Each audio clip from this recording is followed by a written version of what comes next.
बेटा तुम्हारी टीचर कह रही थी तुम एस्ट्रोनॉट बनना चाहते हो, तुम आर्टिस्ट भी बनना चाहते हो। तुम क्या क्या बनना चाहते हो? मम्मा मैं आपके जैसे बनना चाहता हूँ।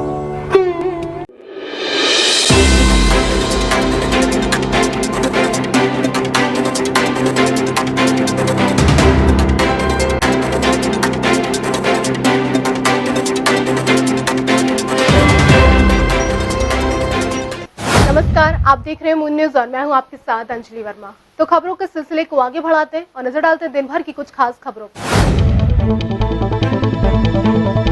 इंडो बिल्डिंग फिटनेस एसोसिएशन ने मुख्यमंत्री के नाम सौंपा ज्ञापन, जिम से जुड़े प्रतिष्ठानों को खोलने की उठाई मांग।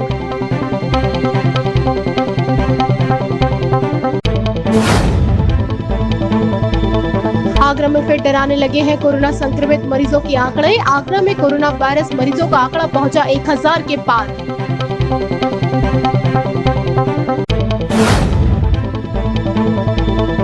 उत्तर मध्य रेलवे कर्मचारी संघ ने किया मंडल रेल प्रबंधक कार्यालय पर प्रदर्शन। रेलवे के निजीकरण के विरोध में प्रदर्शन करते हुए की गई नारेबाजी।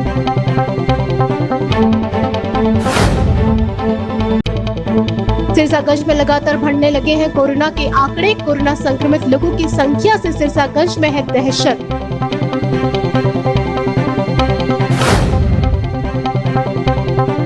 हजार हॉर्स पावर का इंजन अब बनेगा भारतीय रेल का अभिमान। WAG 12B इंजन के आगरा पहुंचने पर विधि पूर्वक किया गया अवलोकन।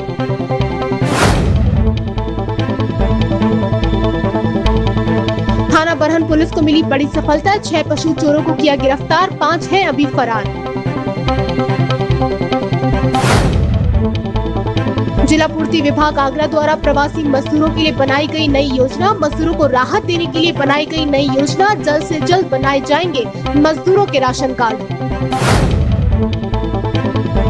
एतमादपुर की भागुपुर सब्जी मंडी में उड़ाई जा रही है सोशल डिस्टेंसिंग की धज्जियां। बिना मास्क और सोशल डिस्टेंसिंग के ही सब्जी खरीदते नजर आ रहे हैं लोग। स्वास्थ्य विभाग की लापरवाहियों से परेशान है आम लोग। कोरोना संक्रमित की रिपोर्ट नेगेटिव बता परिजनों को सौंपा कोरोना से संक्रमित मरीज का शव। छवि ज्वेलर्स के सर्राफा कारोबारी केशव अग्रवाल को नशे में धुत होकर पुलिस कर्मियों को हड़काना भारी पड़ गया है। इस मामले में थाना न्यू आगरा में दबंग सर्राफ कारोबारी केशव अग्रवाल के खिलाफ 4 संगीन धाराओं में मुकदमा दर्ज किया गया रहा है।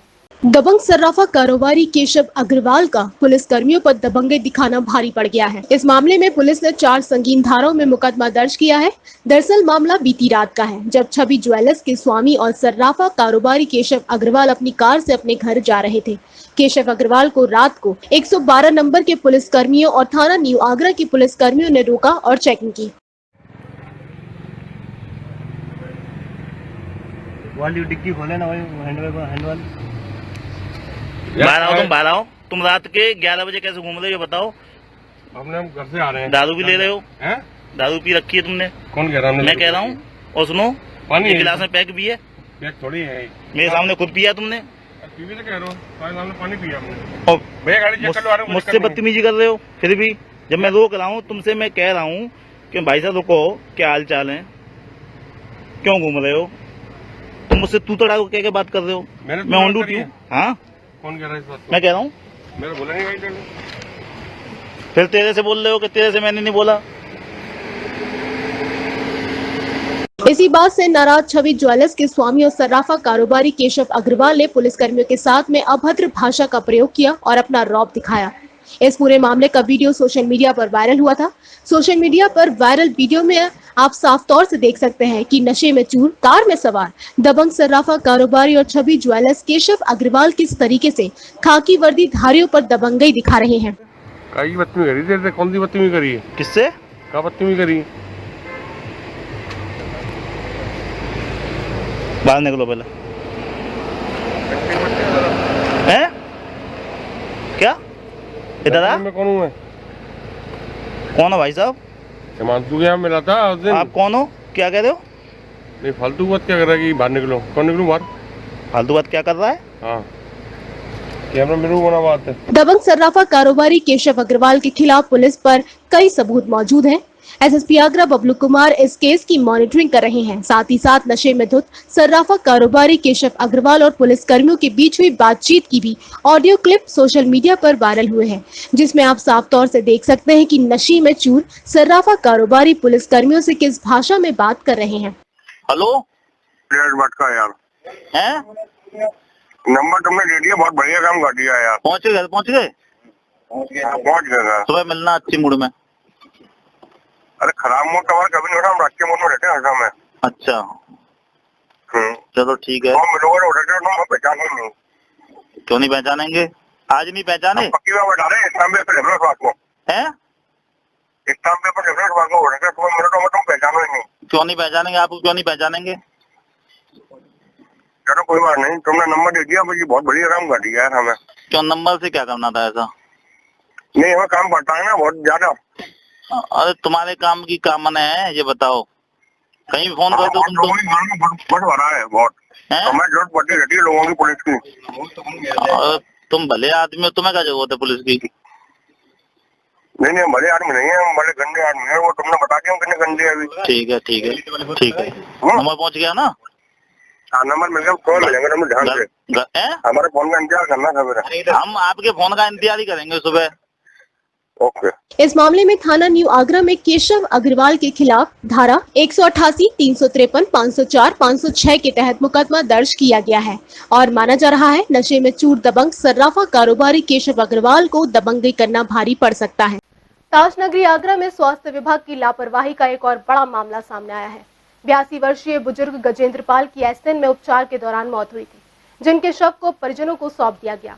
अंतिम संस्कार के बाद स्वास्थ्य विभाग और नगर निगम की टीम ने मृतक के परिजनों को मौके पर जाकर बताया कि मृतक कोरोना पॉजिटिव था। इसके बाद इलाके में हड़कंप है और लोग दहशत के साए में जी रहे हैं। आगरा में स्वास्थ्य विभाग की एक बड़ी लापरवाही सामने आई है। स्वास्थ्य विभाग की एक बड़ी लापरवाही के चलते स्वास्थ्य विभाग की कार्यप्रणाली पर सवालिया निशान लग गए हैं। दरअसल मामला थाना एतमातौला क्षेत्र का है। यहाँ 82 वर्षीय एक बुजुर्ग को हार्ट अटैक की प्रॉब्लम हुई थी, जिसके चलते परिवार के 2 लोगों ने 82 वर्षीय गजेंद्र पाल को आगरा के एसएन मेडिकल कॉलेज में भर्ती कराया था। परिजनों के मुताबिक 82 वर्षीय गजेंद्र पाल की एसएन मेडिकल कॉलेज में उपचार के दौरान बुधवार को मौत हो गई और मौत के बाद परिजनों को कोरोना की नेगेटिव रिपोर्ट बताकर शव सौंप दिया गया, जिसके बाद परिजनों ने मृतक गजेंद्र पाल के शव का अंतिम संस्कार विधि विधान के साथ कर दिया। राजेश यादव नाम है मेरा। क्या मामला है पूरा? मेरे फादर की कल डेथ हुई थी सुबह 5 बजे एसएन मेडिकल में। वो संडे की रात से एडमिट थे, वहीं अंडर ट्रीटमेंट थे। कल सुबह उनकी डेथ हो गई है और वहाँ से हमें जो है ये बताया गया था कि आपकी रिपोर्ट आएगी तब डेड बॉडी मिलेगी। बाद में उन्होंने 7 बजे हमें डेड बॉडी दे दी थी कि आपकी रिपोर्ट नेगेटिव आई है, आप ले जाइए अंतिम संस्कार कर दीजिए। तो हमने कल अंतिम संस्कार कर दिया था उनका। मृतक के परिजनों का आरोप है कि शव के अंतिम संस्कार होने के बाद बुधवार की शाम से सीएमओ ऑफिस और नगर निगम से लगातार फोन आने लगे और ये बताया गया कि गजेंद्र पाल की रिपोर्ट पॉजिटिव आई है, जिसके बाद परिवार के लोगों में हड़कंप मच गया और इलाके में दहशत मच गई। सवाल इस बात का है कि अगर मृतक गजेंद्र पाल की रिपोर्ट पॉजिटिव थी तो परिजनों को शव क्यों सौंपा गया, और अगर नेगेटिव थी तो फिर अंतिम संस्कार के बाद रिपोर्ट पॉजिटिव कैसे हुई। मृतक गजेंद्र पाल के परिजनों ने स्वास्थ्य विभाग को कटघरे में खड़ा कर दिया है, तो वहीं मौके पर पहुंची चिकित्सा विभाग की टीम और जिला प्रशासन के साथ नगर निगम की टीम ने परिवार के सभी लोगों को होम क्वारंटीन कर दिया है। कल रात को 7 बजे से मेरे पास सीएमओ ऑफिस से फ़ोन आ रहे थे और आज सारी टीम आई हुई है, वहाँ से स्वास्थ्य विभाग की टीम आई है। अभी जो है नगर निगम से भी फ़ोन आया है कि आपके यहाँ आ रहे हैं। अब वो बता रहे हैं कि आपके यहाँ आपकी जो रिपोर्ट है वो पॉजिटिव है। अब मेरी समझ में नहीं आ रहा है कि जो अगर कल नेगेटिव थी तो आज पॉजिटिव कैसे हो गई। इससे पहले अंडर ट्रीटमेंट थे तब भी वहाँ मुझे ये बताया गया था, वहाँ अंडर ड्यूटी डॉक्टर ने कि नेगेटिव आई है रिपोर्ट। तो पता नहीं चल रहा है कि क्या सिस्टम है इनका और अब हमसे कह रहे हैं कि अब हम क्वारंटाइन रहेंगे। जब आप बॉडी लेके आए थे आपने पूछा था उनसे? हाँ उन्होंने दिया था, हमने पूछा था कि अब इसको हम क्या करें, तो बोले कि आपकी नेगेटिव रिपोर्ट आ गई, आप ले जाइए अपने तरीके से अंतिम संस्कार कर दीजिए। बोले अगर पॉजिटिव होती तो हम आपको देते नहीं, फिर आपको इलेक्ट्रिक उस पर भेजते शमशान पे। ये कोई पहला मामला नहीं है। इससे पहले भी ताजनगरी आगरा में स्वास्थ्य विभाग की लापरवाही के किस्से गली गली में है। स्वास्थ्य विभाग की लापरवाही के चलते आगरा कोरोना वायरस के बढ़ते संक्रमण का खामियाजा भुगतता नजर आ रहा है। भारतीय मजदूर संघ से संबद्ध उत्तर मध्य रेलवे कर्मचारी संघ ने मंडल रेल प्रबंधक कार्यालय पर प्रदर्शन किया। ये प्रदर्शन रेलवे के निजीकरण के विरोध में किया गया था। उत्तर मध्य रेलवे कर्मचारी संघ के सभी लोग हाथों में झंडा लिए सोशल डिस्टेंसिंग के हिसाब से मंडल रेल प्रबंधक कार्यालय के सामने खड़े हुए और नारेबाजी की गई। उत्तर मध्य रेलवे कर्मचारी संघ ने भारतीय मजदूर संघ के बैनर तले DRM कार्यालय पर प्रदर्शन किया। कोरोना वायरस के संकट काल के दौरान हुए इस प्रदर्शन में सभी कर्मचारियों ने जहां नारेबाजी और प्रदर्शन करते हुए अपनी मांगे रखी, तो वहीं सोशल डिस्टेंसिंग का भी पूरा ख्याल रखा गया। जहां सभी कर्मचारियों के हाथों में झंडे व बैनर थे, तो वहीं मुंह पर मास्क भी लगे हुए थे। मुंह पर मास्क भले ही हो, लेकिन कर्मचारियों की आवाज बंद नहीं थी और उन्होंने साफ कहा कि रेलवे में यदि निजीकरण बंद नहीं हुआ तो वे शांत नहीं बैठेंगे। उत्तर मध्य रेलवे कर्मचारी संघ का कहना था कि निजीकरण को बर्दाश्त नहीं किया जाएगा, सरकार को बातचीत के माध्यम से रास्ता निकालना होगा। भारतीय मजदूर संघ के आह्वान पे भारतीय रेलवे मजदूर संघ और उसके जो संबंध यूनियन है उत्तर मध्य रेलवे कर्मचारी संघ पूरे आगरा मंडल में क्या नाम है कि इस सांकेतिक विरोध किया है। सांकेतिक विरोध में DRM महोदय को ज्ञापन देना था। जो भारत के जो सार्वजनिक क्षेत्र हैं, सरकारी उद्यम हैं, इनको क्या नाम है कि प्राइवेटाइजेशन और निगमीकरण जो आहिस्ता आहिस्ता सरकार करने जा रही है, इसका हम पूरे भारतीय मजदूर संघ की तरफ से विरोध करते हैं। हमारी सबसे बड़ी मांग यही है कि जो सब प्राइवेट गवर्नमेंट सेक्टर में जो निजीकरण और निगमीकरण का जो कार्यक्रम चल रहा है, उस पर रोक लगनी चाहिए। पूरे नियम के तहत प्रदर्शन किया गया है। बिल्कुल पूरे नियम के तहत जो है प्रदर्शन किया है और सोशल डिस्टेंसिंग और फेस मास्क वगैरह जो भी अपनी गवर्नमेंट की गाइडलाइंस हैं उसको हमने बराबर फॉलो किया है। हम लोग का यही है, अभी हम लोग का आज जो पूरा भारत व्यापी एक शांतिपूर्ण और जो सरकारी गाइडलाइन है उसको पालन करते हुए जो प्रदर्शन आज हम लोगों ने किया है, और अगर हम लोग की मांगों पे सरकार द्वारा ध्यान नहीं दिया जाएगा तो भविष्य में हम लोग इससे भी अधिक तीव्र आंदोलन करेंगे और कर्मचारियों में जागरूकता लाके सरकार का पुरजोर विरोध किया जाएगा अगर हमारी मांगों की। दरअसल रेलवे के द्वारा कई विभागों को निजी हाथों में सौंपने की तैयारी है, जिसका विरोध किया जा रहा है। हालांकि सरकार के द्वारा साफ किया गया कि बातचीत के माध्यम से रास्ता निकाला जाएगा, लेकिन जिस तरीके से विरोध प्रदर्शन शुरू हुआ उसे देख लगता है कि सरकार को बैकफुट पर आना होगा। 12,000 हॉर्स पावर का इंजन अब भारतीय रेल को खींचता नजर आएगा। मेक इन इंडिया की तर्ज पर पूरी तरह भारत में तैयार हुआ WAG 12B इंजन 2 हिस्से में तैयार किया गया है। मंडल रेल प्रबंधक सुशील कुमार श्रीवास्तव ने आगरा कैंट रेलवे स्टेशन पर पहुंचे इस इंजन का भारतीय परंपरा को निभाते हुए नारियल फोड़ा और विधि पूर्वक इंजन का अवलोकन किया। भारतीय रेल किस तेजी के साथ प्रगति के पथ पर दौड़ रही है, इसके कई नमूने अब तक देखे जा चुके हैं। रेल इंजन के मामले में भारत ने डबल पावर हासिल कर ली है। डबल पावर के इंजन ट्रेनों को खींचते नजर आएंगे।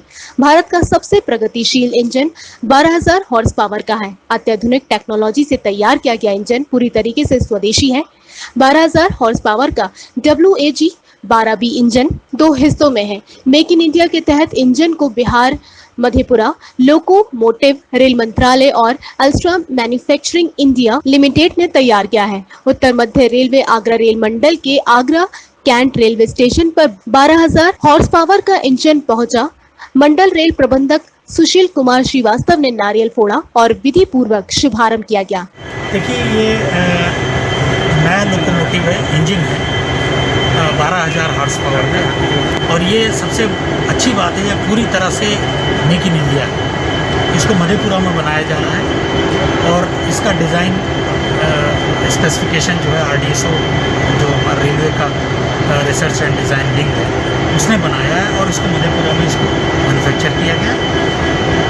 इसकी चूँकि क्षमता पावर बहुत ज़्यादा है, तो हमारे लॉन्ग हॉल में जो हमारी लंबी गुड्स ट्रेनें हैं उनको चलाने में इससे बहुत फ़ायदा मिलेगा। सर AC भी है जी? यस, कैब इसका एयर कंडीशन है। बीच में तो बहुत पूरी मशीनरी है, तो मशीन रूम तो गर्म रहता ही है, बट कैब इसका एयर कंडीशन है, संभव करना पड़ता। सर किस कारण ने कहा सर इंडियन मेड है ये जी पूरी तरीके से? नहीं, ये इस क्षमता का इंडिया में तो इंजन बन ही रहे हैं। CLW, DLW आपके इंजन बना ही रहे हैं, लेकिन इस क्षमता का इंजन पहली बार, इस क्षमता का इंजन हमने यहीं पे डेवलप किया, यहीं बनाया। सर किस कारखाने में तैयार हुआ ये मधेपुरा वर्कशॉप है। लोको पायलट केवल पूरी तरीके से वातानुकूलित है। गतिविधियों पर नजर रखने के लिए माइक्रोफोन, वॉइस रिकॉर्डर और सीसीटीवी कैमरा लगाया गया है।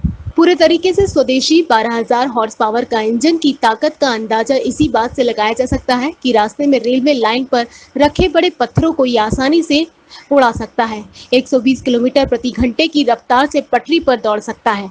पिछले कुछ वर्षों की बात की जाए तो भारतीय रेलवे ने एक नया रिकॉर्ड बनाया है। भारतीय रेलवे जिस तेजी के साथ प्रगति के पथ पर दौड़ रही है, उसे देख लगता है कि आने वाले दिनों में भारतीय रेलवे दुनिया की बेहतर रेलवे में से एक होगी। रेल इंजन के मामले में भारतीय रेल की ताकत दुगनी, 12,000 हॉर्स पावर के इंजन तैयार पूरी तरीके से स्वदेशी है। इंजन आत्मनिर्भर भारत के तहत बढ़ते कदम है। पशु चोरी की वारदात को अंजाम देने वाले अंतर जनपदीय पशु चोर गैंग के 6 सदस्यों को पुलिस ने धर दबोचा है।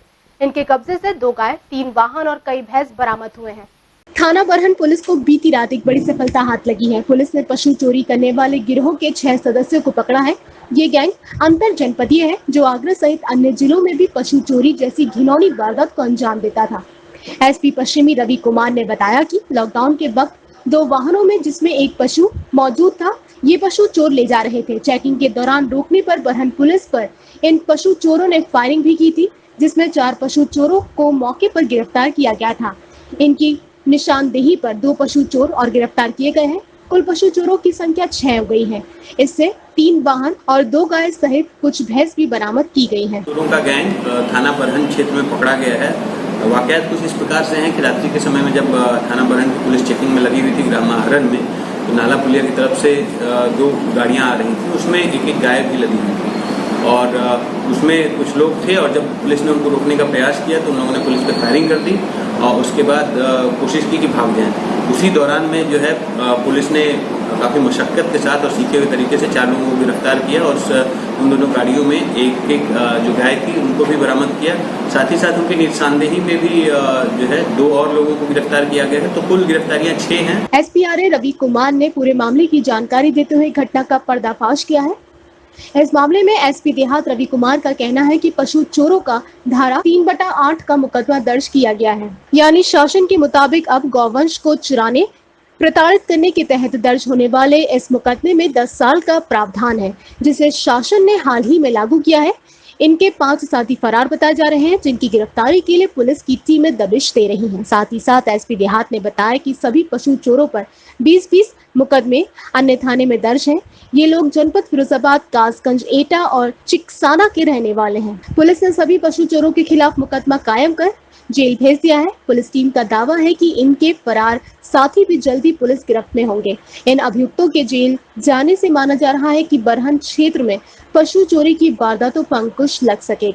औसत 10 केस प्रतिदिन की रफ्तार से चलते हुए आगरा में कोरोना वायरस 1000 का आंकड़ा छूने को तैयार है। 2 मार्च से कोरोना वायरस के मामले आने आगरा में शुरू हुए और लगभग 100 दिन का सफर तय करके ये 1000 तक हो गए। हालांकि इलाज और जांच की सुविधाएं भले ही पहले से कुछ बेहतर हुई हों, लेकिन जिस तरह से कोरोना वायरस बढ़ा है उसको देखते हुए वर्तमान स्थितियां संतोषजनक नहीं है। 2 मार्च को आगरा में शुरू हुआ कोरोना का सिलसिला अब एक बड़ा और विशाल रूप ले चुका है। पहला केस कोरोना वायरस का 2 मार्च को आया था और धीरे धीरे करते हुए ये सिलसिला बढ़ता रहा। प्रशासन से लेकर स्वास्थ्य विभाग के हर संभव प्रयास करने का दावा कर रहा हो, लेकिन कोरोना वायरस के सामने ये सभी नाकाफी से नजर आ रहे हैं। सरकारों के लॉकडाउन के साथ तमाम तरह की गाइडलाइंस के पालन करते हुए लेकिन कोरोना थमने का नाम नहीं ले रहा है। नतीजा है कि एक एक करते हुए जहां 2 मार्च से आज 100 दिन होने को आ गए, तो वहीं कोरोना वायरस भी 1 से बढ़कर 1000 तक पहुंच गया। कोरोना वायरस की हर चाल प्रशासन व स्वास्थ्य विभाग के हर दाव से तेज रही है। कोरोना वायरस के 100 दिन के सफर की अगर बात करें तो जहां मार्च माह में महज 12 केस आए, तो वहीं 1 अप्रैल से 30 अप्रैल तक ये आंकड़ा लगभग 415 के आसपास रहा। वहीं मई माह में तो कोरोना वायरस ने सर इस तरह से उठाना शुरू किया कि एक बार तो मामला प्रशासन के हाथ से ही निकलता चला गया। हफ्ते दर हफ्ते मई माह में कोरोना वायरस के मामले तेजी से बढ़ने लगे। कोरोना वायरस के मई के पहले हफ्ते में ही जहां लगभग 225 मामले सामने आ गए, तो वहीं दूसरा हफ्ता प्रशासन के लिए कुछ राहत लेकर आया। 7 से 14 मई के बीच लगभग 130 मामले सामने आए। इसी तरह से अगले 2 हफ्ते में प्रशासनिक कवायदें कुछ रंग लाना शुरू हुई। कह सकते हैं कि जांचों पर नियंत्रण ने कोरोना वायरस की रफ्तार को भी वास्तव में नहीं तो कम से कम आंकड़ों में ही जरूर थमा दिया। लगातार कोरोना वायरस के बढ़ रहे ग्राफ को देखने के बाद जिस तरह से सरकार ने अपने दांव चले, उसका नतीजा रहा कि 15 से 30 मई के बीच मामले लगभग 115 रहे और वर्तमान समय में देखें तो अकेले 1 से 10 जून के बीच में ही 100 नए मामले सामने आ गए। इस तरह से अगर महीने बाद समीक्षा की जाए तो मार्च में जहां 12 केस थे तो वहीं अप्रैल में 415 नए मामले आए और केवल मई माह में ही लगभग 475 मामले सामने आ गए। पिछले 10 दिनों से प्रतिदिन 10 से 12 केस सामने आ रहे हैं। जांचों का सिलसिला धीरे धीरे एक बार फिर शुरू हो रहा है तो कोरोना वायरस ने भी अपनी रफ्तार दिखाना शुरू कर दिया है।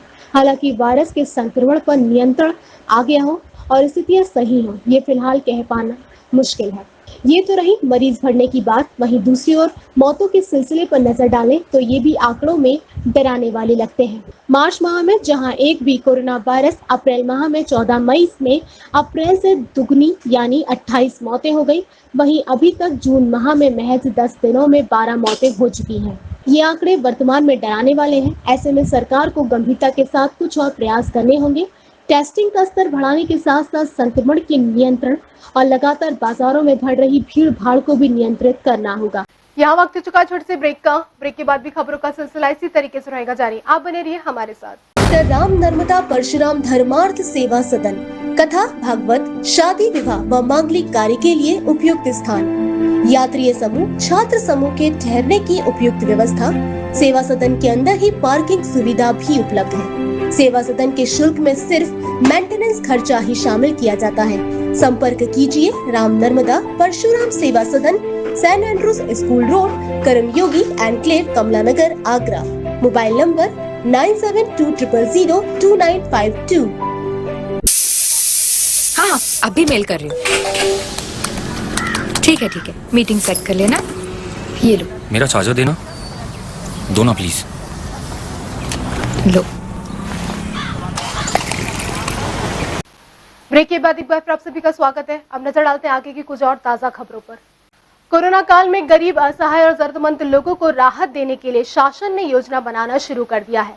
जिला पूर्ति विभाग आगरा द्वारा प्रवासी मजदूरों के लिए नई योजना लागू की गई है, जिसके तहत उन्हें जिला प्रशासन और जिला पूर्ति विभाग राहत देने के लिए योजनाएं बनाकर कार्य करने में जुट गया है। वैश्विक महामारी कोरोना वायरस के संक्रमण से आज पूरा देश त्रस्त है। कोरोना वायरस के संकट काल के दौर में सभी लोगों के लिए रोजी रोजगार के संकट खड़े हो गए हैं। अपने और अपने परिवारजनों के भरण पोषण की समस्या सबके सामने है। इन्हीं मुसीबतों को देखते हुए शासन और प्रशासन ने नई योजनाएं लागू करते हुए आर्थिक संकट से जूझ रहे लोगों को सरकारी राशन मुहैया कराने की मुहिम शुरू कर दी है। इन्हीं योजना के तहत आगरा जिला पूर्ति विभाग द्वारा प्रवासी मजदूरों के लिए राशन कार्ड बनवाए जाने की योजना शुरू कर दी गई है। अन्य राज्यों और गैर जनपदों से घर वापसी कर चुके प्रवासी मजदूरों के लिए सुलभ योजना के तहत राशन कार्ड बनाना शुरू कर दिया है। निर्देशानुसार जो प्रवासी जनपद में लॉकडाउन के अंतर्गत आए हुए हैं, उनके संबंध में निर्देश प्राप्त हुआ था कि उनको 2 माह का अस्थायी राशन कार्ड बनाते हुए और उनको खाद्यान्न निःशुल्क उपलब्ध कराया जाए, जिसके क्रम में जिलाधिकारी महोदय के निर्देशानुसार कार्रवाई हम लोगों ने कराया और उसमें ग्रामीण क्षेत्रों में BDO और शहरी क्षेत्रों में EO और नगर निगम में नगर आयुक्त महोदय को नोडल बनाते हुए कार्रवाई की गई है और जो भी लोग आए थे उनका सत्यापन लगभग पूर्ण करा लिया गया है।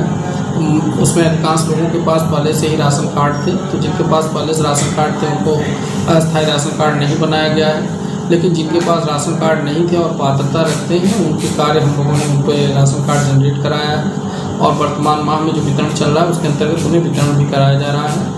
प्रत्येक यूनिट पर 3 किलोग्राम गेहूँ और 2 किलोग्राम चावल और प्रत्येक कार्ड पर 1 किलोग्राम चना निःशुल्क दिया जा रहा है। जो प्रवासी श्रमिक आए हुए हैं, लगभग 900 कार्ड जनपद में बनाए गए हैं, जिसके अंतर्गत लगभग 2100 के आसपास यूनिट हैं। जिला पूर्ति अधिकारी उमेश चंद्र मिश्रा के अनुसार लॉकडाउन के बाद से अपने घर वापस लौटे प्रवासी मजदूरों के लिए शासन द्वारा दिए गए दिशा निर्देशों के अनुसार विभाग ने काम करना शुरू कर दिया है। प्रवासी मजदूरों की घर वापसी के बाद से ही उनके राशन कार्ड बनवाने की मुहिम विभाग द्वारा तेजी से अमल में लाई जा रही है। जिसके बाद से ही जहां एक और सामान्य प्रवृत्ति में बनने वाले राशन कार्ड के लिए आय प्रमाण पत्र आवश्यक रखा गया, तो वहीं प्रवासी मजदूरों के लिए बिना किसी आय प्रमाण पत्र के ही कार्ड बनवाए जा रहे हैं। तो मैं आपके माध्यम से निवेदन करना चाहूँगा, अनुरोध करना चाहूँगा कि जो भी प्रवासी हमारे आए हुए हैं श्रमिक, अगर उनके पास राशन कार्ड नहीं है या उनके यहाँ राशन कार्ड है उस यूनिट में उनका नाम नहीं है, तो वो अपना 2 माह का अस्थायी राशन कार्ड जो बन रहा है उसका वो बनवा लें। बहुत आसान सा प्रक्रिया है। इसके लिए वो खंड विकास कार्यालय और शहरी क्षेत्र में जो नगर पंचायत कार्यालय है वहाँ जा करके फॉर्म ले लें। उसमें 2 चीज़ें आवश्यक हैं। एक तो परिवार के सभी सदस्य का अगर आधार है तो ठीक है, नहीं है तो कोई भी आईडी है वो चलेगा, लेकिन एक चलता हुआ मोबाइल नंबर चाहिए जिस मोबाइल नंबर पर राशन देते समय OTP आएगा। वो फॉर्म भर करके वो हस्ताक्षर करके दे दे और उसको जो है हमारे यहाँ सप्लाई इंस्पेक्टर से फीड करेंगे और कार्ड वो तुरंत जनरेट होगा और उसके माध्यम से उन्हें राशन उपलब्ध कराया जाए। सैकड़ों की तादाद में आगरा लौटे प्रवासी मजदूरों को राहत देने के लिए विभाग द्वारा राशन कार्ड बनवाए जाने की मुहिम तेज हो गई है और किसी भी व्यक्ति को किसी भी तरह की कोई समस्या खड़ी ना हो, इस पर भी विशेष ध्यान दिया जा रहा है। कोरोना वायरस के संक्रमण के बाद से ही भारतवर्ष में लागू हुए लॉकडाउन के बाद से लोगों के सामने आर्थिक संकट खड़ा होना शुरू हो गया है। इन्हीं समस्याओं से निजात दिलाने को लेकर इंडो बिल्डिंग फिटनेस एसोसिएशन के पदाधिकारियों ने मुख्यमंत्री के नाम जिलाधिकारी आगरा को ज्ञापन सौंपा। कोरोना वायरस के संक्रमण को देखते हुए पिछले 3 महीनों से बंद पड़े रोजी रोजगार और व्यवसाय को खुलवाने के लिए जिला प्रशासन आगरा को ज्ञापन देने का सिलसिला एक बार फिर से शुरू हो चुका है। रोजी रोजगार पर भले ही लगे तालों की वजह से परिवार के भरण पोषण को लेकर खड़े हुए आर्थिक संकट से निपटने के लिए व्यापारियों ने जिला प्रशासन का दरवाजा खटखटाना शुरू कर दिया है। इसी क्रम में जिलाधिकारी कार्यालय पहुंचे जिम एसोसिएशन के पदाधिकारियों ने जिला अधिकारी को मुख्यमंत्री के नाम ज्ञापन सौंपा। शहर भर में मौजूद जिम को खोलने के लिए ज्ञापन सौंपा गया। वहीं इस मौके पर मौजूद एसोसिएशन के पदाधिकारियों ने विगत 3 महीनों से चली आ रही समस्याओं को लेकर पूरी जानकारी दी। मेरा नाम मनीष है और मैं इंडो बॉडी बिल्डिंग एसोसिएशन का उपाध्यक्ष हूँ, शहर उपाध्यक्ष। आज हम लोगों ने जिलाध्यक्ष जी के लिए ज्ञापन दिया है फिटनेस इंडस्ट्री को खोलने के लिए, क्योंकि देखिए फिटनेस इंडस्ट्री ही ऐसी इंडस्ट्री है जिससे इंसान स्वस्थ रहता है। अगर लॉकडाउन के दौरान क्या आप लोगों को समस्या आई हैं? बहुत सी समस्या आई हैं, क्योंकि जिम सेक्टर बंद होने से काफ़ी लोगों की फिटनेस भी ख़राब हो गई है, क्योंकि फिटनेस इंडस्ट्री से ही लोग फिट रहते हैं, एक्सरसाइज करते रहते हैं, बॉडी की इम्यूनिटी तेज़ होती है, बूस्ट होती रहती है, बीमारी से लड़ने की क्षमता मिलती है, शराब के लतों के नशों से दूर रहते हैं। देखिए, जब शराब के ठेके खोले जा सकते हैं तो फिटनेस इंडस्ट्रीज क्यों नहीं खोली जा सकती? हमें भी उसकी गाइडलाइन दी जाए, हम भी उसी गाइडलाइन के हिसाब से कार्य करेंगे। आश्वासन मिला है आपको? अभी उन्होंने आश्वासन दे दिया कि प्रदेश सरकार को ये अवगत कराएंगे और इस पर पूरी कार्रवाई की जाएगी। मेरा नाम विष्णु चौहान है, मैं Indo body building fitness association का उत्तर प्रदेश का प्रदेश अध्यक्ष हूँ और हमारा जो ज्ञापन है ये फिटनेस इंडस्ट्री के लिए है। तो जो क्या मांगे हैं? हाँ, हमारी मांगे ये है कि जिम संस्थान को कानूनी नियम कायदे के अनुसार खोलने का हमें प्रदेश सरकार वो दे हमें उद्देश्य दे और हम लोगों के जिम खुल जाएं और जिम में जो प्रदेश सरकार की तरफ से वो होगी कानूनी प्रक्रिया उसको हम पूर्ण तरीके से पालन करेंगे और फिटनेस इंडस्ट्री के बारे में भी प्रदेश सरकार सोचे। इंडो बिल्डिंग फिटनेस एसोसिएशन के पदाधिकारियों की माने तो कोरोना वायरस के संक्रमण को देखते हुए पिछले 24 मार्च से लॉकडाउन की व्यवस्था लागू की गई थी, जिसके बाद से समय रहते अन्य व्यवसाय को शासन और प्रशासन की अनुमति मिलने के बाद खोल दिया था, लेकिन फिटनेस से संबंधित सभी व्यवस्थाएं अभी तक बंद रखी गई हैं, जिसके कारण फिटनेस व्यवसाय से जुड़े लोगों के सामने आर्थिक संकट उत्पन्न हो गया है और इन्हीं आर्थिक संकट को देखते हुए जिला प्रशासन को ज्ञापन सौंपा जा रहा है। साथ ही जिला अधिकारी को ज्ञापन सौंपकर मुख्यमंत्री के सामने गुहार भी लगाई जा रही है कि जल्द से जल्द इस व्यवसाय को खोल दिया जाए ताकि इन व्यवसाय से जुड़े लोगों के सामने खड़े हुए आर्थिक संकट से उन्हें निजात मिल सके। एक और जहां आगरा में कोरोना का ग्राफ बढ़ रहा है, लेकिन ग्रामीण क्षेत्रों में प्रशासन की लापरवाही के चलते सोशल डिस्टेंसिंग की धज्जियां उड़ाई जा रही हैं।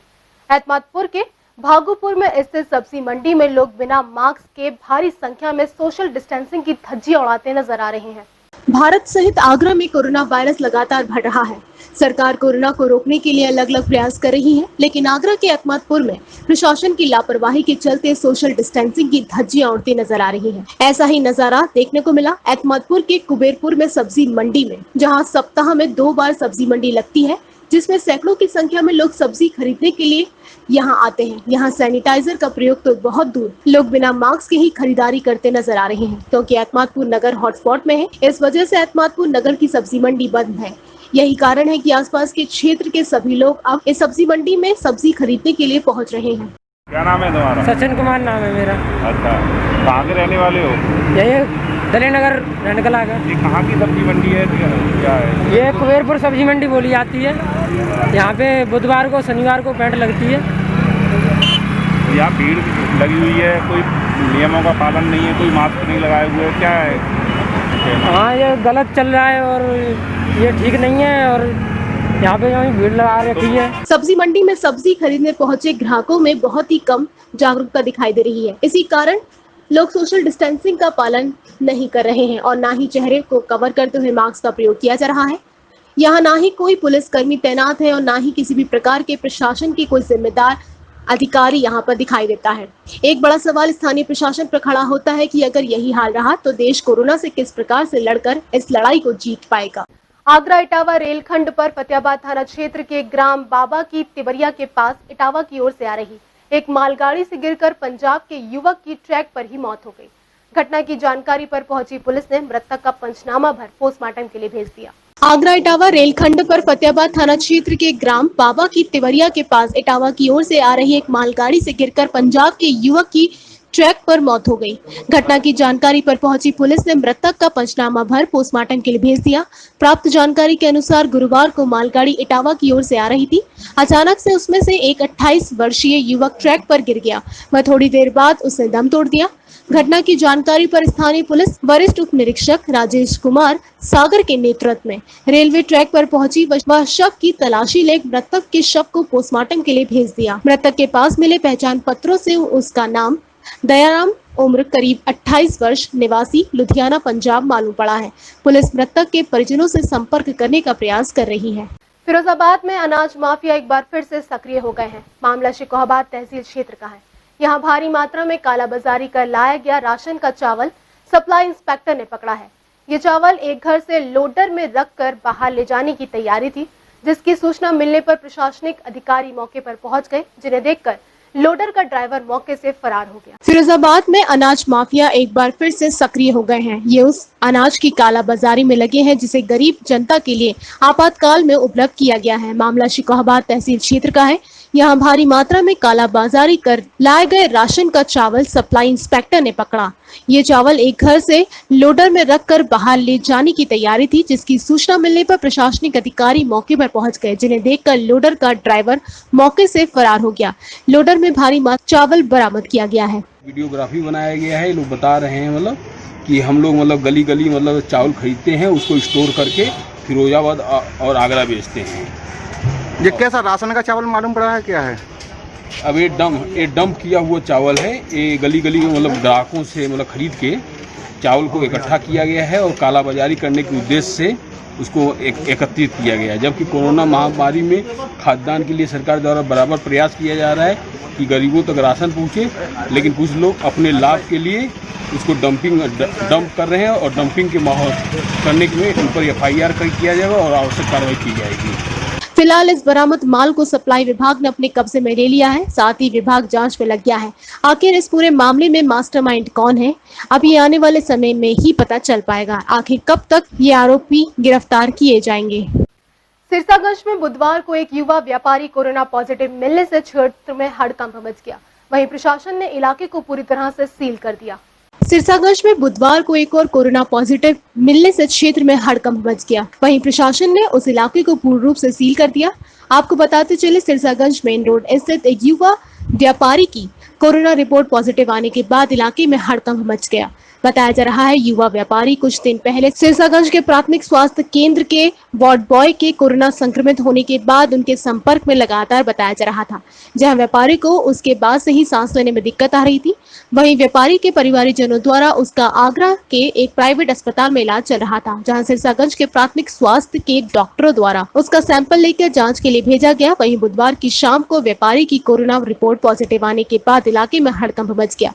सूचना पाकर मौके पर पहुंचे सिरसागंज उप जिलाधिकारी देवेंद्र पाल सिंह व CO Sirsaganj IPS doctor Iraj Raja व थाना प्रभारी गिरीश चंद गौतम ने मैं फोर्स के साथ 500 मीटर के एरिया को बैरिकेडिंग लगाकर सील कर दिया। पूरी डॉक्टरों की टीम अभी हमारी लगी हुई है, एम्बुलेंस आ रही है, जो भी कॉन्टैक्ट वाले लोग होंगे, उसमें फर्स्ट कॉन्टैक्ट वाले जो ज़्यादा रिस्क लोग हैं वो और लो रिस्क वाले लोग सभी की विधिवत कॉन्टैक्ट ट्रेसिंग की जाएगी और इन लोगों को भी ले जाया जाएगा सैंपलिंग के लिए और क्वारंटाइन भी किया जाएगा इनको अलग।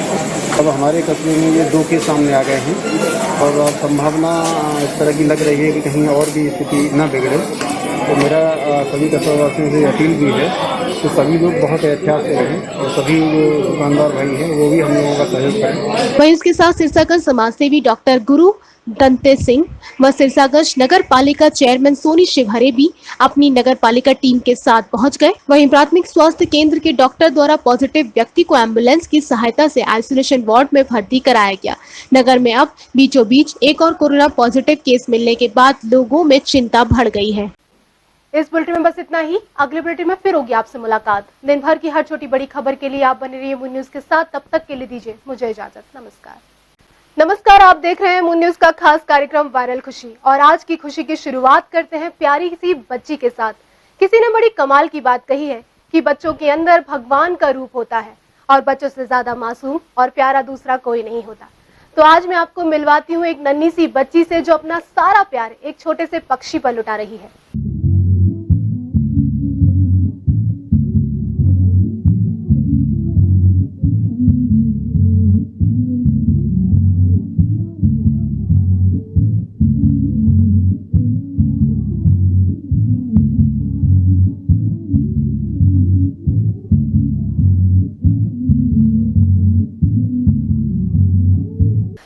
फिट रखने की चिंता सिर्फ इंसान को नहीं बल्कि जानवरों को भी होती है और जब मस्ती में ही खुद को फिट रखने का मौका मिला तो जानवर भी उसमें शामिल हो जाते हैं।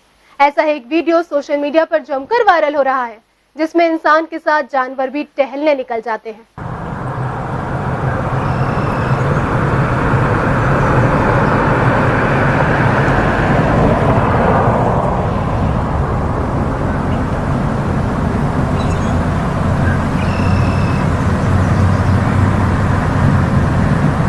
टेबल मैनर्स हर किसी के बस की बात नहीं होती, लेकिन इस वीडियो में इंसान तो छोड़िए जानवर को भी टेबल मैनर्स के बारे में बखूबी पता है।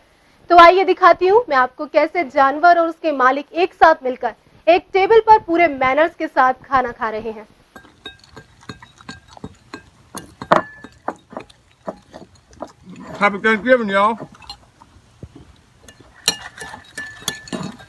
क्या आपने कभी किसी जानवर को डब्बा या ढक्कन बजाते हुए देखा है? नहीं देखा ना? तो चलिए फिर मैं आपको दिखाती हूँ कैसे डब्बा और ढक्कन बजाते हुए ये अपने हुनर का प्रदर्शन कर रहा है और हो सकता है कि अगले ओलंपिक में इसको भी चांस मिल जाए।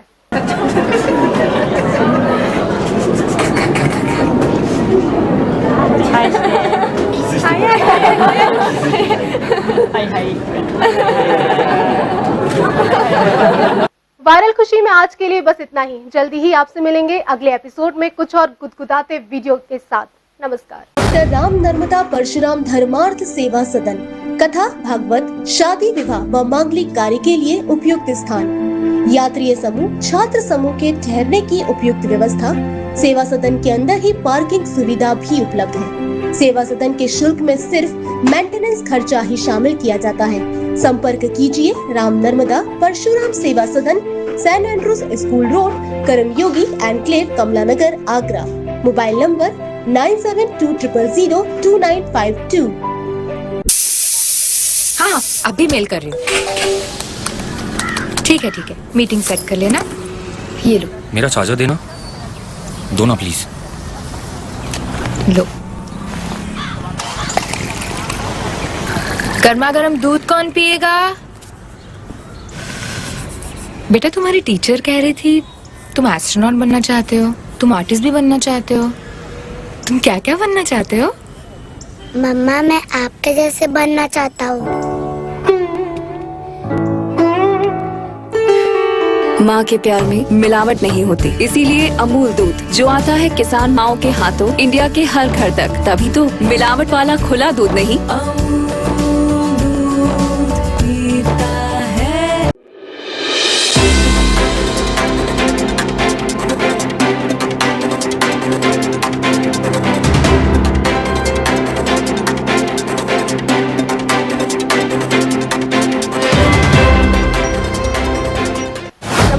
आप देख रहे हैं मून न्यूज और मैं हूं आपके साथ अंजलि वर्मा। तो खबरों के सिलसिले को आगे बढ़ाते हैं और नजर डालते हैं दिन भर की कुछ खास खबरों पर। इंडो बिल्डिंग फिटनेस एसोसिएशन ने मुख्यमंत्री के नाम सौंपा ज्ञापन, जिम से जुड़े प्रतिष्ठानों को खोलने की उठाई मांग।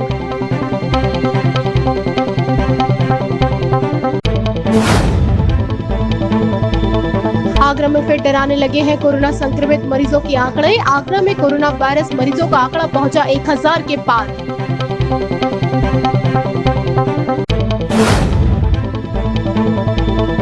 उत्तर मध्य रेलवे कर्मचारी संघ ने किया मंडल रेल प्रबंधक कार्यालय पर प्रदर्शन। रेलवे के निजीकरण के विरोध में प्रदर्शन करते हुए की गई नारेबाजी।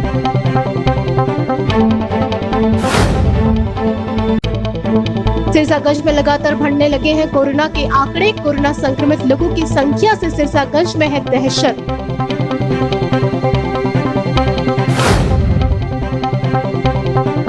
हजार हॉर्स पावर का इंजन अब बनेगा भारतीय रेल का अभिमान। WAG 12B इंजन के आगरा पहुंचने पर विधि पूर्वक किया गया अवलोकन।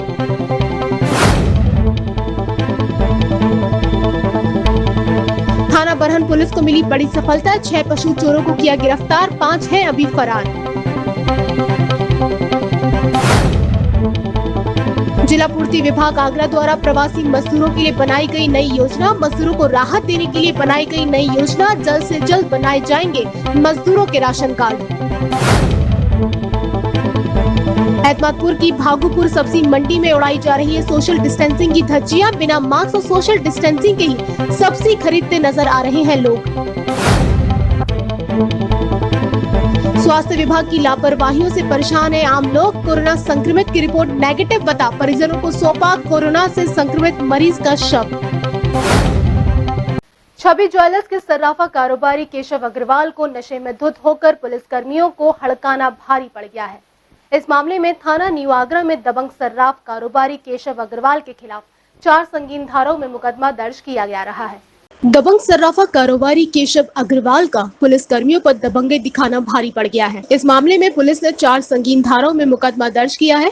दरअसल मामला बीती रात का है, जब छवि ज्वेलर्स के स्वामी और सर्राफा कारोबारी केशव अग्रवाल अपनी कार से अपने घर जा रहे थे। केशव अग्रवाल को रात को 112 नंबर के पुलिस कर्मियों और थाना न्यू आगरा के पुलिस कर्मियों ने रोका और चेकिंग की।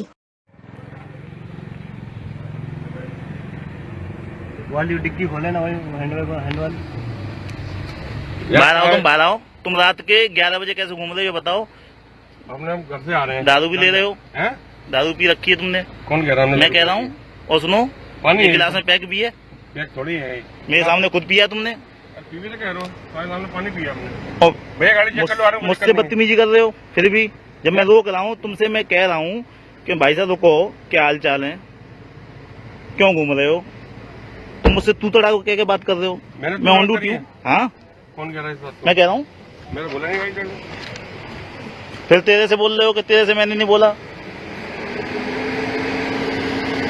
इसी बात से नाराज छवि ज्वेलर्स के स्वामी और सर्राफा कारोबारी केशव अग्रवाल ने पुलिस कर्मियों के साथ में अभद्र भाषा का प्रयोग किया और अपना रौब दिखाया। इस पूरे मामले का वीडियो सोशल मीडिया पर वायरल हुआ था। सोशल मीडिया पर वायरल वीडियो में आप साफ तौर से देख सकते हैं कि नशे में चूर कार में सवार दबंग सर्राफा कारोबारी और छवि ज्वेलर्स केशव अग्रवाल किस तरीके से खाकी वर्दी धारियों पर दबंगई दिखा रहे हैं। कौन सी बदतमीजी करी है? किससे? क्या बदतमीजी करी है? बाहर निकलो पहले। हैं? क्या? इधर आ। मैं कौन हूँ? मैं कौन हो भाई साहब? हिमांशु के यहाँ मिला था उस दिन। आप कौन हो? क्या कह रहे हो? नहीं, फालतू बात क्या कर रहा है कि बाहर निकलो। कौन निकलूं बाहर? फालतू बात क्या कर रहा है? हाँ, कैमरा मेरे को बात है। दबंग सर्राफा कारोबारी केशव अग्रवाल के खिलाफ पुलिस पर कई सबूत मौजूद हैं। SSP आगरा बबलू कुमार इस केस की मॉनिटरिंग कर रहे हैं। साथ ही साथ नशे में धुत सर्राफा कारोबारी केशव अग्रवाल और पुलिस कर्मियों के बीच हुई बातचीत की भी ऑडियो क्लिप सोशल मीडिया पर वायरल हुए हैं, जिसमें आप साफ तौर से देख सकते हैं कि नशे में चूर सर्राफा कारोबारी पुलिस कर्मियों से किस भाषा में बात कर रहे हैं। हेलो, भटका यार हैं? नंबर तुमने दे दिया, बहुत बढ़िया काम कर दिया यार। पहुँच गए? पहुँच गए। सुबह मिलना अच्छी मूड में। अरे खराब मूड तो कभी नहीं होता, हम अच्छे मूड में रहते हैं हर समय। अच्छा, चलो ठीक है। पहचान नहीं। क्यों नहीं पहचानेंगे? आज नहीं पहचाने? पक्की बात बता रहे हैं, स्टाम्प पेपर लिख लो आपको। हैं? स्टाम्प पेपर लिख लो आपको, तुम पहचानो ही नहीं। क्यों नहीं पहचानेंगे? आपको क्यों नहीं पहचानेंगे? चलो कोई बात नहीं, तुमने नंबर दे दिया, मुझे बहुत बढ़िया काम कर दिया है हमें। क्यों नंबर से क्या करना था ऐसा? नहीं, हमें काम पड़ता है ना बहुत ज्यादा। अरे तुम्हारे काम की क्या मन है ये बताओ? कहीं भी फोन कर दो तुम बहुत भरा है बहुत। हमें जरूरत पड़ती रहती है लोगों की, पुलिस की। तुम भले आदमी हो, तुम्हें क्या जरूरत है पुलिस की? नहीं, भले आदमी नहीं है, हम बड़े गंदे आदमी है। वो तुमने बता दिया कितने गंदे अभी। ठीक है ठीक है ठीक है। नंबर पहुंच गया ना? हाँ, नंबर मिल गया, कॉल मिलेंगे तुम्हें ध्यान से। हमारे फोन का इंतजार करना था मेरा। हम आपके फोन का इंतजार ही करेंगे सुबह। ओके। इस मामले में थाना न्यू आगरा में केशव अग्रवाल के खिलाफ धारा 188, 353, 504, 506 के तहत मुकदमा दर्ज किया गया है और माना जा रहा है नशे में चूर दबंग सर्राफा कारोबारी केशव अग्रवाल को दबंगई करना भारी पड़ सकता है। ताजनगरी आगरा में स्वास्थ्य विभाग की लापरवाही का एक और बड़ा मामला सामने आया है। 82 वर्षीय बुजुर्ग गजेंद्र पाल की एसएन में उपचार के दौरान मौत हुई थी, जिनके शव को परिजनों को सौंप दिया गया। अंतिम संस्कार के बाद स्वास्थ्य विभाग और नगर निगम की टीम ने मृतक के परिजनों को मौके पर जाकर बताया कि मृतक कोरोना पॉजिटिव था। इसके बाद इलाके में हड़कंप है और लोग दहशत के साए में जी रहे हैं। आगरा में स्वास्थ्य विभाग की एक बड़ी लापरवाही सामने आई है। स्वास्थ्य विभाग की एक बड़ी लापरवाही के चलते स्वास्थ्य विभाग की कार्यप्रणाली पर सवालिया निशान लग गए हैं। दरअसल मामला थाना एतमादौला क्षेत्र का है। यहाँ 82 वर्षीय एक बुजुर्ग को हार्ट अटैक की प्रॉब्लम हुई थी, जिसके चलते परिवार के 2 लोगों ने 82 वर्षीय गजेंद्र पाल को आगरा के एसएन मेडिकल कॉलेज में भर्ती कराया था। परिजनों के मुताबिक 82 वर्षीय गजेंद्र पाल की एसएन मेडिकल कॉलेज में उपचार के दौरान बुधवार को मौत हो गई और मौत के बाद परिजनों को कोरोना की नेगेटिव रिपोर्ट बताकर शव सौंप दिया गया, जिसके बाद परिजनों ने मृतक गजेंद्र पाल के शव का अंतिम संस्कार विधि विधान के साथ कर दिया। राजेश यादव नाम है मेरा। क्या मामला है पूरा? मेरे फादर की कल डेथ हुई थी सुबह 5 बजे एसएन मेडिकल में। वो संडे की रात से एडमिट थे, वहीं अंडर ट्रीटमेंट थे। कल सुबह उनकी डेथ हो गई है और वहाँ से हमें जो है ये बताया गया था कि आपकी रिपोर्ट आएगी तब डेड बॉडी मिलेगी। बाद में उन्होंने 7 बजे हमें डेड बॉडी दे दी थी कि आपकी रिपोर्ट नेगेटिव आई है, आप ले जाइए अंतिम संस्कार कर दीजिए। तो हमने कल अंतिम संस्कार कर दिया था उनका। मृतक के परिजनों का आरोप है कि शव के अंतिम संस्कार होने के बाद बुधवार की शाम से सीएमओ ऑफिस और नगर निगम से लगातार फोन आने लगे और ये बताया गया कि गजेंद्र पाल की रिपोर्ट पॉजिटिव आई है, जिसके बाद परिवार के लोगों में हड़कंप मच गया और इलाके में दहशत मच गई। सवाल इस बात का है कि अगर मृतक गजेंद्र पाल की रिपोर्ट पॉजिटिव थी तो परिजनों को शव क्यों सौंपा गया, और अगर नेगेटिव थी तो फिर अंतिम संस्कार के बाद रिपोर्ट पॉजिटिव कैसे हुई। मृतक गजेंद्र पाल के परिजनों ने स्वास्थ्य विभाग को कटघरे में खड़ा कर दिया है, तो वहीं मौके पर पहुंची चिकित्सा विभाग की टीम और जिला प्रशासन के साथ नगर निगम की टीम ने परिवार के सभी लोगों को होम क्वारंटीन कर दिया है। कल रात को 7 बजे से मेरे पास सीएमओ ऑफिस से फ़ोन आ रहे थे और आज सारी टीम आई हुई है, वहाँ से स्वास्थ्य विभाग की टीम आई है। अभी जो है नगर निगम से भी फ़ोन आया है कि आपके यहाँ आ रहे हैं। अब वो बता रहे हैं कि आपके यहाँ आपकी जो रिपोर्ट है वो पॉजिटिव है। अब मेरी समझ में नहीं आ रहा है कि जो अगर कल नेगेटिव थी तो आज पॉजिटिव कैसे हो गई। इससे पहले अंडर ट्रीटमेंट थे तब भी वहाँ मुझे ये बताया गया था, वहाँ अंडर ड्यूटी डॉक्टर ने कि नेगेटिव आई है रिपोर्ट। तो उस पता नहीं चल रहा है कि क्या सिस्टम है इनका, और अब हमसे कह रहे हैं कि अब हम क्वारंटाइन रहेंगे। जब आप बॉडी लेके आए थे आपने पूछा था उनसे?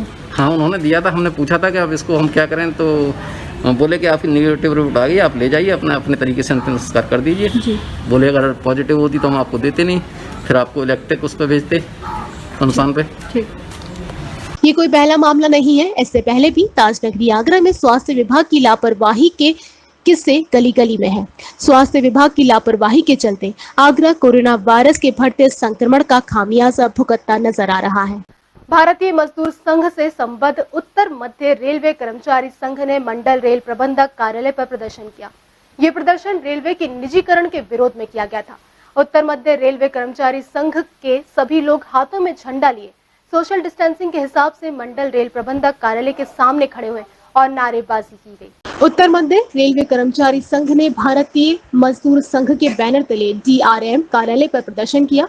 कोरोना वायरस के संकट काल के दौरान हुए इस प्रदर्शन में सभी कर्मचारियों ने जहां नारेबाजी और प्रदर्शन करते हुए अपनी मांगे रखी, तो वहीं सोशल डिस्टेंसिंग का भी पूरा ख्याल रखा गया, जहां सभी कर्मचारियों के हाथों में झंडे व बैनर थे तो वहीं मुंह पर मास्क भी लगे हुए थे।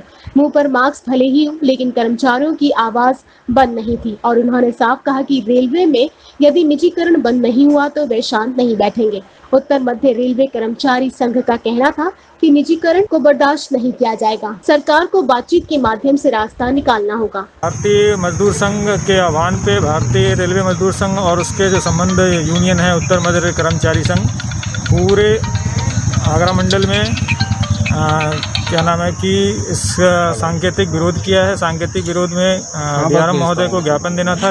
जो भारत के जो सार्वजनिक क्षेत्र हैं, सरकारी उद्यम हैं, इनको क्या नाम है कि प्राइवेटाइजेशन और निगमीकरण जो आहिस्ता आहिस्ता सरकार करने जा रही है, इसका हम पूरे भारतीय मजदूर संघ की तरफ से विरोध करते हैं।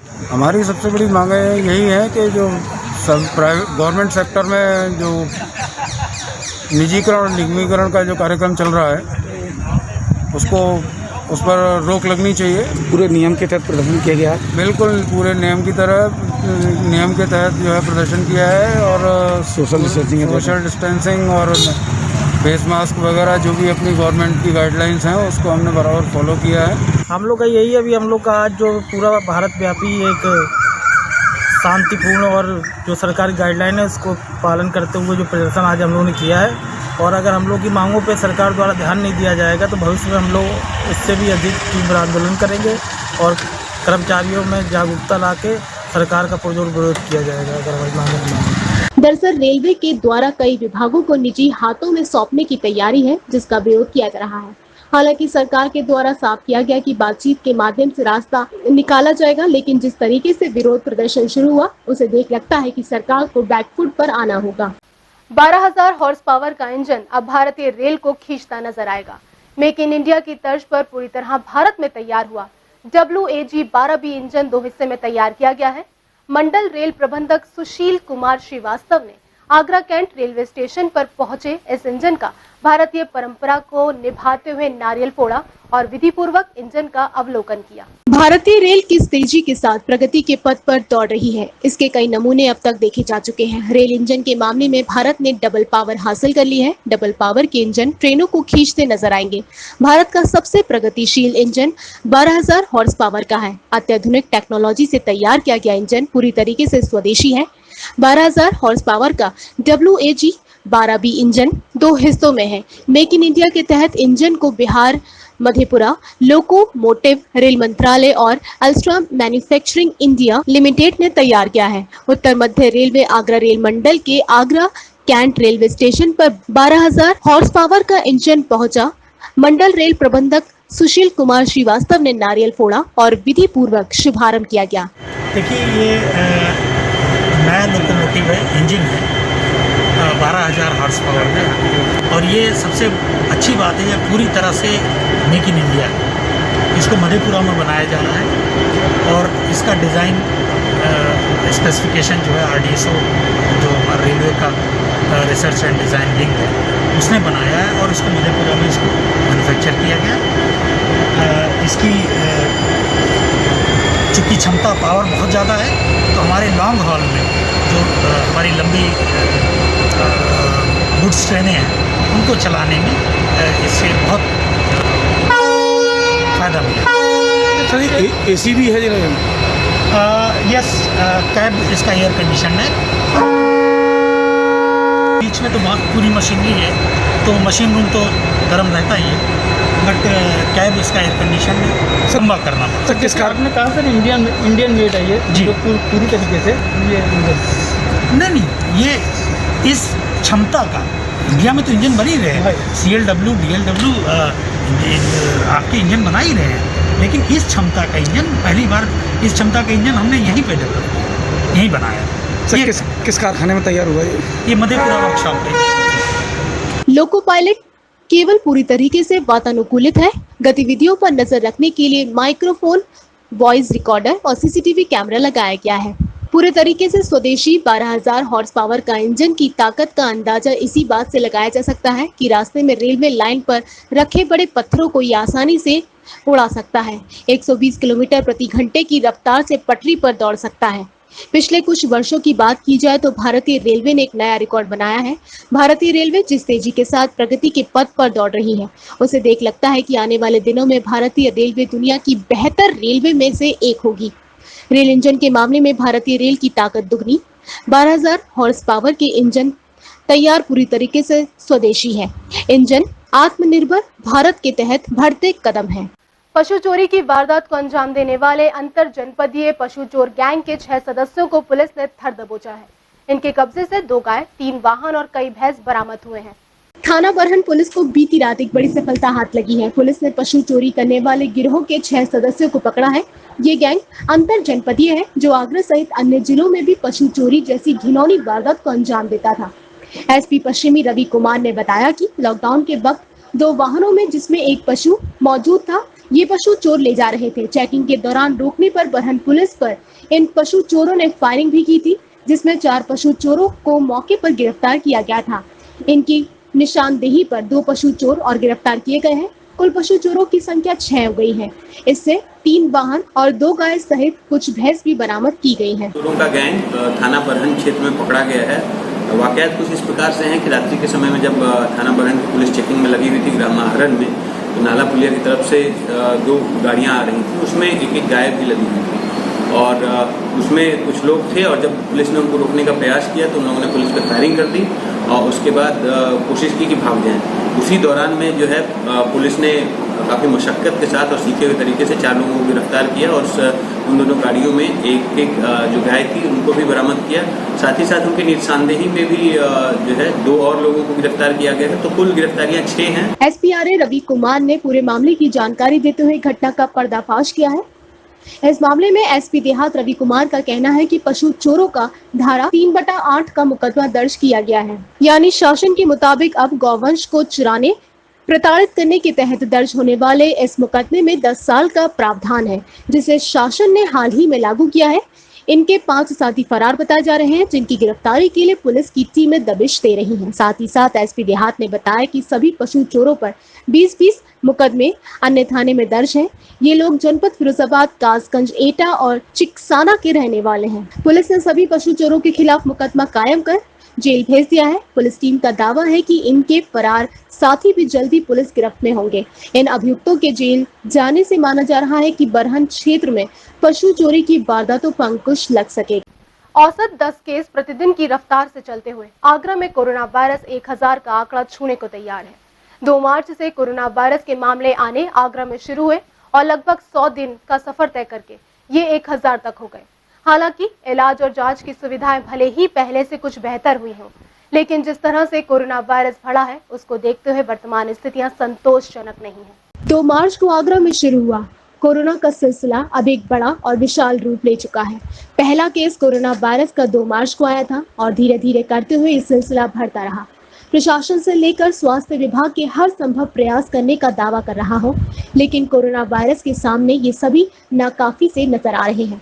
सरकारों के लॉकडाउन के साथ तमाम तरह की गाइडलाइंस के पालन करते हुए, लेकिन कोरोना थमने का नाम नहीं ले रहा है। नतीजा है कि एक-एक करते हुए जहां 2 मार्च से आज 100 दिन होने को आ गए, तो वहीं कोरोना वायरस भी 1 से बढ़कर 1000 तक पहुंच गया। कोरोना वायरस की हर चाल प्रशासन व स्वास्थ्य विभाग के हर दाव से तेज रही है। कोरोना वायरस के 100 दिन के सफर की अगर बात करें तो जहां मार्च माह में महज 12 केस आए, तो वहीं 1 अप्रैल से 30 अप्रैल तक ये आंकड़ा लगभग 415 के आसपास रहा। वहीं मई माह में तो कोरोना वायरस ने सर इस तरह से उठाना शुरू किया कि एक बार तो मामला प्रशासन के हाथ से ही निकलता चला गया। हफ्ते दर हफ्ते मई माह में कोरोना वायरस के मामले तेजी से बढ़ने लगे। कोरोना वायरस के मई के पहले हफ्ते में ही जहां लगभग 250 मामले सामने आ गए, तो वहीं दूसरा हफ्ता प्रशासन के लिए कुछ राहत लेकर आया। 7 से 14 मई के बीच लगभग 130 मामले सामने आए। इसी तरह से अगले 2 हफ्ते में प्रशासनिक कवायदें कुछ रंग लाना शुरू हुई। कह सकते हैं कि जांचों पर नियंत्रण ने कोरोना वायरस की रफ्तार को भी वास्तव में नहीं तो कम से कम आंकड़ों में ही जरूर थमा दिया। लगातार कोरोना वायरस के बढ़ रहे ग्राफ को देखने के बाद जिस तरह से सरकार ने अपने दांव चले, उसका नतीजा रहा कि 15 से 30 मई के बीच मामले लगभग 115 रहे और वर्तमान समय में देखें तो अकेले 1 से 10 जून के बीच में ही 100 नए मामले सामने आ गए। इस तरह से अगर महीने बात समीक्षा की जाए तो मार्च में जहां 12 केस थे तो वहीं अप्रैल में 415 नए मामले आए और केवल मई माह में ही लगभग 475 मामले सामने आ गए। पिछले 10 दिनों से प्रतिदिन 10 से 12 केस सामने आ रहे हैं। जांचों का सिलसिला धीरे धीरे एक बार फिर शुरू हो रहा है तो कोरोना वायरस ने भी अपनी रफ्तार दिखाना शुरू कर दिया है। हालांकि वायरस के संक्रमण पर नियंत्रण आ गया हो और स्थितियां सही हो, ये फिलहाल कह पाना मुश्किल है। ये तो रही मरीज बढ़ने की बात, वहीं दूसरी ओर मौतों के सिलसिले पर नजर डालें तो ये भी आंकड़ों में डराने वाले लगते हैं। मार्च माह में जहां एक भी कोरोना वायरस अप्रैल माह में 14 मई में अप्रैल से दुगनी यानी 28 मौतें हो गई, वहीं अभी तक जून माह में महज 10 दिनों में 12 मौतें हो चुकी हैं। ये आंकड़े वर्तमान में डराने वाले हैं। ऐसे में सरकार को गंभीरता के साथ कुछ और प्रयास करने होंगे। टेस्टिंग का स्तर बढ़ाने के साथ साथ संक्रमण के नियंत्रण और लगातार बाजारों में बढ़ रही भीड़ भाड़ को भी नियंत्रित करना होगा। यहाँ वक्त हो चुका है छोटे से ब्रेक का। ब्रेक के बाद भी खबरों का सिलसिला इसी तरीके से रहेगा जारी। आप बने रहिए हमारे साथ। राम नर्मदा परशुराम धर्मार्थ सेवा सदन, कथा, भागवत, शादी, विवाह व मांगलिक कार्य के लिए उपयुक्त स्थान, यात्री समूह, छात्र समूह के ठहरने की उपयुक्त व्यवस्था। सेवा सदन के अंदर ही पार्किंग सुविधा भी उपलब्ध है। सेवा सदन के शुल्क में सिर्फ मेंटेनेंस खर्चा ही शामिल किया जाता है। संपर्क कीजिए Ram Narmada Parshuram Seva Sadan, Saint Andrews school road, Karmayogi enclave, Kamla Nagar, Agra. Mobile number 9720002952। हाँ, अभी मेल कर रही हूँ। ठीक है, मीटिंग सेट कर लेना। ये लो। मेरा चार्जर देना, दो ना प्लीज। लो। गर्मा गर्म दूध कौन पिएगा? बेटा, तुम्हारी टीचर कह रही थी तुम एस्ट्रोनॉट बनना चाहते हो, तुम आर्टिस्ट भी बनना चाहते हो। तुम क्या क्या बनना चाहते हो? मम्मा, मैं आपके जैसे बनना चाहता हूँ। माँ के प्यार में मिलावट नहीं होती, इसीलिए अमूल दूध जो आता है किसान माओ के हाथों इंडिया के हर घर तक, तभी तो मिलावट वाला खुला दूध नहीं,